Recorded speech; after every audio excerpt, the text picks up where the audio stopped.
3/5 of Gabriel's savings is equal to 1/3 of Brian's savings. Brian saved $60 more than Gabriel. What is the total savings of both boys?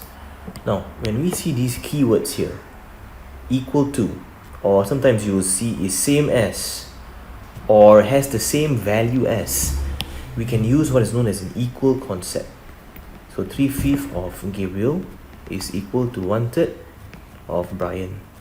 Alright, now that we have equated them together, we ensure that this part is indeed equals to this part. Alright, so 3 and 1. Lowest common multiple will be 3. So we times 3 times 3 here. 3 out of 5 of Gabriel will be equals to 3 out of 9 of Brian. And when we do this, we have successfully made this part equal to this. Why? Because the question has said so. Here. Alright, and the new denominator will be the total units for Gabriel and also for Brian.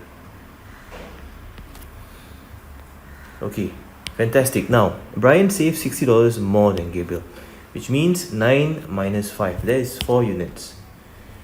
9 units minus 5 units, 4 units. So 4 units has a value of $60.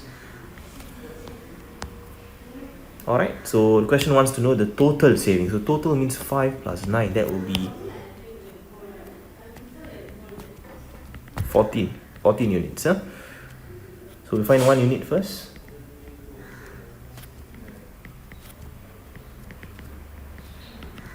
$15, and we find 14 units next.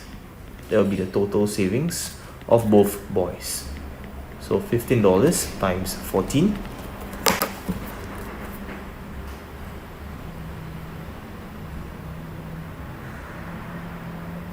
$210.